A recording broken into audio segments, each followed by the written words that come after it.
Terima kasih Anda masih menyaksikan Gapai Kemuliaan. Kita lanjutkan kembali pembahasan kita bersama Kiai Haji Muhammad Faiz. Nah, sekarang kita membahas soal perceraian ya, Kiai ya.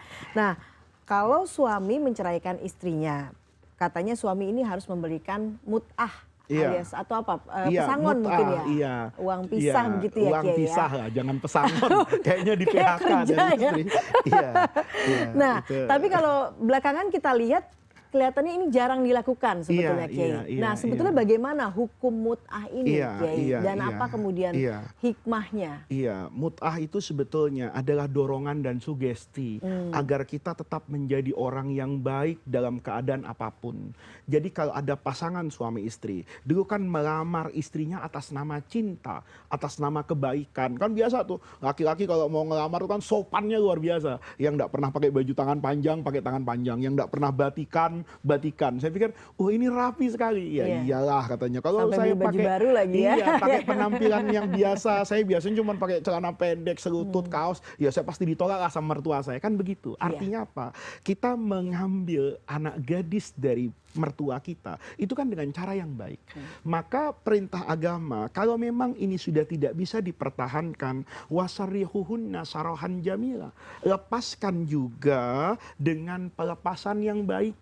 Sebagaimana engkau kupinang dengan basmalah nama Allah, maka ketika melepaskannya juga yang sama gitu loh. Jangan kemudian ketika melamar itu luar biasa indahnya, begitu terjadi perceraian yang ada adalah saling memaki, saling membenci. Maka di sini dimasukkan nih wamatiuhunna. Kata agama di Quran itu kasihlah istri itu mut'ah. Mut'ah itu sesuatu yang menyenangkan.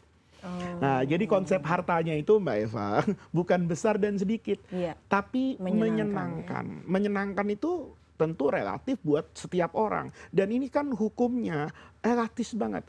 Kata agama alal musiri qadaruhu. Kalau suaminya kaya, ya yang pantas berapa sih?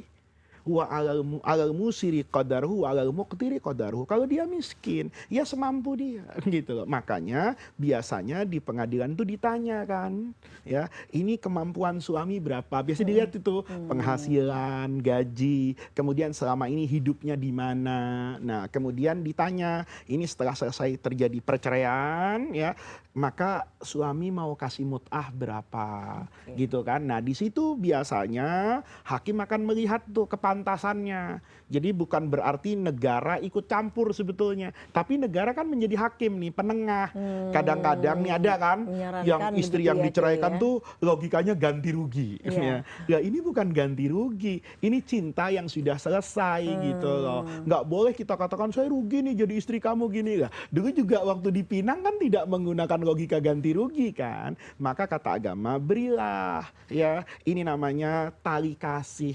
Terakhir kali kamu sudah tidak menjadi tanggung jawab saya dalam nafkah, mas kawin juga dulu saya berikan, bahkan di saat kita harus berpisah pun saya tetap ingin memberikan tali kasih. Nah, kemampuannya berapa? Itu banyak kan contohnya di pengadilan, ada yang kadang bentuknya itu besar banget, rumah. Kata suaminya, bagaimanapun kamu pernah hadir dalam hidup saya, maka ini rumah pakai untuk kamu dan anak-anak. Kan begitu kan? Kadang-kadang mobil, kadang-kadang juga dalam nominal tertentu. Nah, ini tentu di luar kewajiban, Mbak Eva. Kalau kewajiban kan ada, misalnya dia punya anak, maka kan nafkahnya tetap wajib, itu bukan itu. Beda ya, mut'ah ya? Ini betul-betul murni untuk istri. Ini kaitannya sama dengan nafkah gitu. Ini ya, kebetulan bicara rumah tangga, nafkah itu bukan uang belanja. Uang belanja yang dipakai masak sama istri, itu kan saya makan juga, anak saya makan juga gitu. Lah istrinya kan butuh pakaian, butuh belanja, butuh untuk kecantikan, butuh perawatan diri. Itu nafkah yang berbeda. Jangan orang kemudian mengartikan, kan sudah saya kasih uang belanja, kok masih nuntut nafkah? Kalau belanja itu bayar listrik, belanja itu kebutuhan rumah tangga. Sama dengan mut'ah.